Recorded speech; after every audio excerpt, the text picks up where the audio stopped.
No nordeste dos Estados Unidos, a Filadélfia é conhecida como a Cidade da Liberdade. Suas ruas de paralelepípedos testemunharam o nascimento de uma nação, e edifícios históricos guardam a memória de líderes que moldaram o futuro. Mas sob a grandiosidade de arranha-céus e do Independence Hall, existe uma realidade que quase ninguém vê. Em becos estreitos, sob pontes e nos cantos silenciosos de parques, milhares vivem sem teto.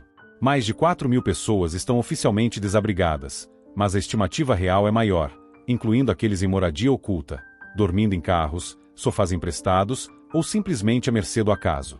Entre eles, veteranos que retornaram da guerra com traumas invisíveis, mães solteiras que não conseguem manter um teto sobre suas famílias, adolescentes LGBTQ mais expulsos de casa, trabalhadores que perderam seus empregos e crianças que nunca imaginaram que suas vidas tomariam esse rumo. A falta de moradia não é apenas uma questão de teto. É o reflexo de um sistema desigual, de políticas públicas insuficientes, de uma crise econômica que cresce mais rápido que os salários, de uma epidemia de opioides que corrói vidas e de serviços de saúde mental subfinanciados. O ciclo é implacável.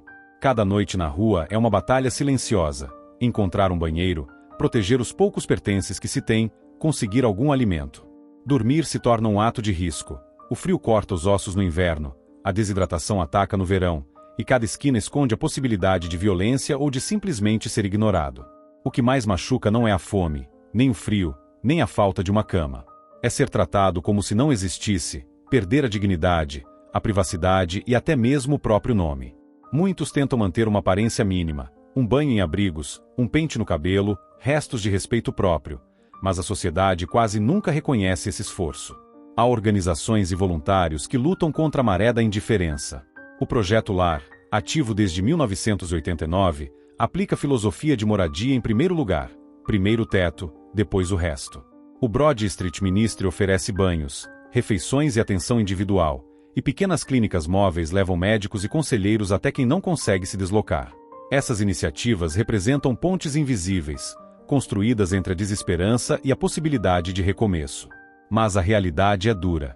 Regras rígidas, capacidade limitada e critérios burocráticos significam que muitos ainda acabam dormindo nas ruas. Alguns não se enquadram nos programas de assistência, outros são rejeitados por problemas de saúde mental não tratados ou por ter animais de estimação. No papel, a ajuda existe. Na prática, muitos caem nas rachaduras do sistema. Em bairros como Kensington, a crise se intensifica. Calçadas se enchem de seringas. Corpos se curvam entre dor e euforia temporária. O vício em opioides aprisiona não apenas o corpo, mas a mente. Doenças mentais não tratadas, esquizofrenia, depressão grave, transtorno bipolar, TEPT, tornam um ciclo quase impossível de quebrar. Cada indivíduo preso nesse ciclo é também um reflexo de um sistema que falhou em agir a tempo.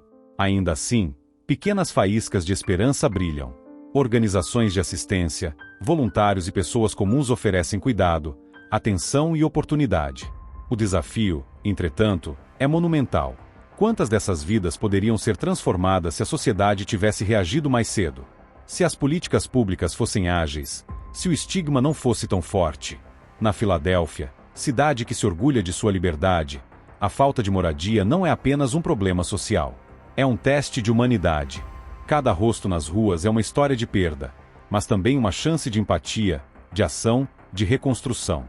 A cidade, que já foi o berço da independência, enfrenta agora o desafio de se tornar o berço da esperança. Enquanto a cidade se movimenta entre o som dos carros e o silêncio dos becos, algumas iniciativas perceberam uma verdade básica. Ninguém consegue se reconstruir sem antes ter um lugar seguro para dormir, um espaço que possa chamar de lar, mesmo que temporário. Esse princípio, chamado moradia em primeiro lugar, não é apenas uma política social, é uma filosofia que desafia o senso comum sobre pobreza, vício e recuperação. Organizações como o Project Home, Pathways em Pará e Valley Youth House colocam essa filosofia em prática. Em bairros como Francis House of Peace, antigos moradores de rua agora vivem em pequenos apartamentos com chaves próprias. Para quem passou anos sem portas que fechassem, com papelão servindo de colchão, essa mudança é mais do que abrigo. É uma reconstrução da dignidade, da autoestima e da identidade. Cada pessoa recupera um senso de pertencimento que parecia perdido. O impacto vai além da moradia. Com segurança, os indivíduos podem buscar emprego, acessar tratamento médico, frequentar terapia e tentar reconectar-se com familiares. Pequenos detalhes, como ter uma cozinha para preparar sua própria refeição ou um armário para guardar roupas, se tornam pilares de estabilidade emocional. É a diferença entre sobreviver e começar a viver novamente. O Broad Street Ministry também exemplifica a abordagem humana. Mais do que oferecer comida, banho e roupas limpas, cria espaços de relacionamento e chama cada pessoa pelo nome. Clínicas móveis levam médicos, enfermeiros e conselheiros diretamente às ruas, alcançando aqueles que não conseguem acessar serviços tradicionais. Pequenos programas de treinamento profissional dão não apenas habilidades, mas perspectiva, confiança e autoestima. As histórias individuais ilustram a eficácia dessas iniciativas. Derek, um ex-usuário de opioides, transformou sua experiência em serviço. Agora atua como conselheiro de reabilitação, ajudando outros a encontrar o caminho da recuperação. Lena, que passou 3 anos em uma barraca, tornou-se proprietária de um negócio de catering, empregando outros ex-moradores de rua. Cada trajetória é uma prova de que, quando oportunidades concretas se encontram com vontade de mudança, a recuperação é possível, mesmo após anos de sofrimento e abandono. Ainda assim, a realidade permanece dura.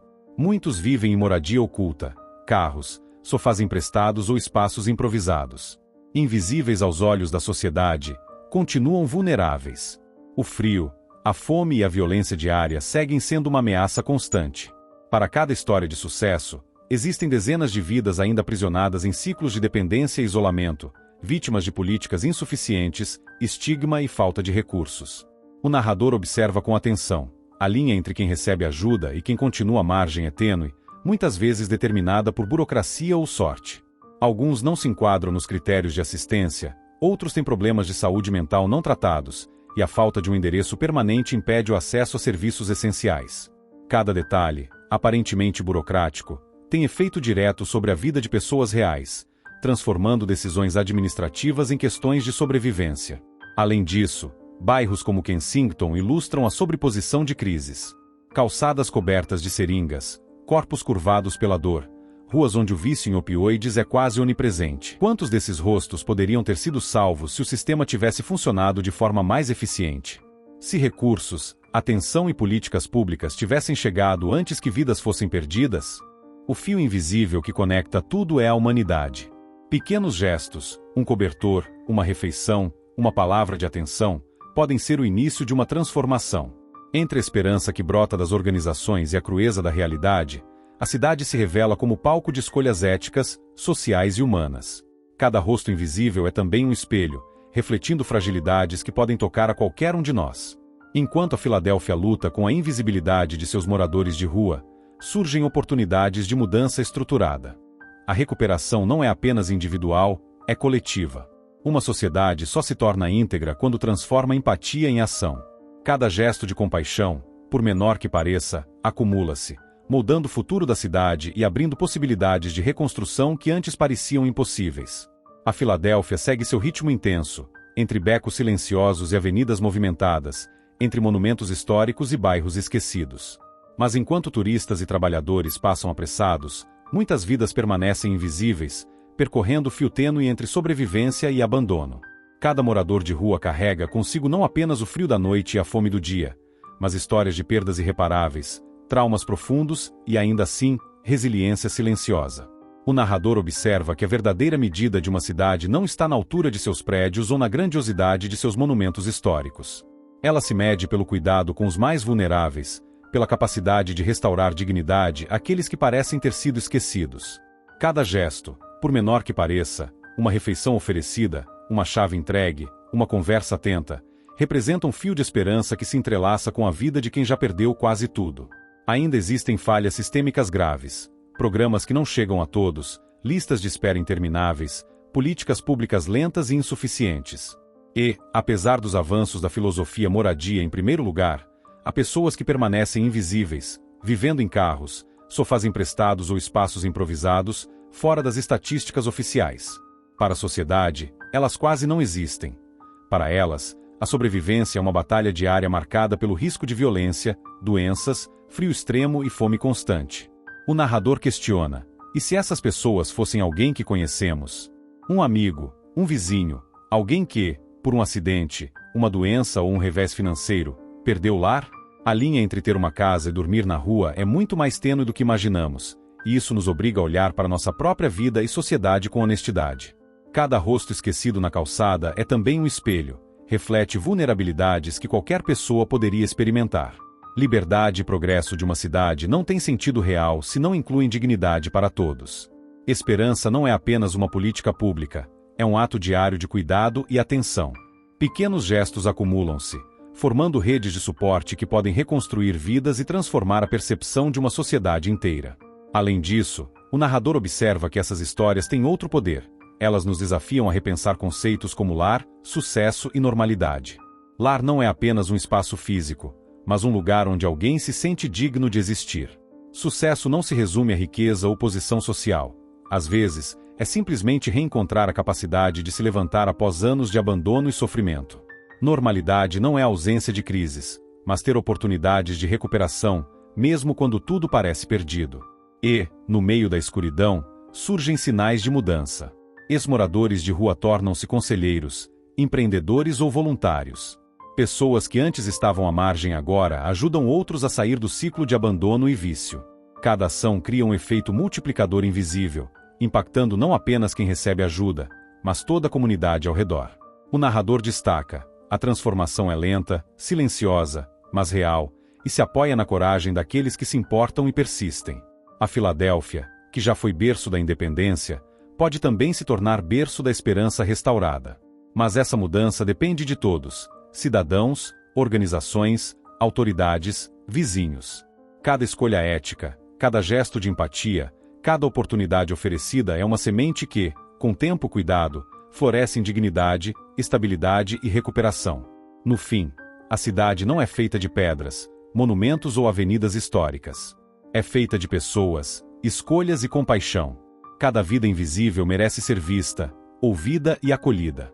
E é nesse encontro entre empatia, ação e oportunidade que a verdadeira liberdade se revela. Uma liberdade que inclui todos, que dá chance para recomeços e que transforma não apenas indivíduos, mas toda a sociedade.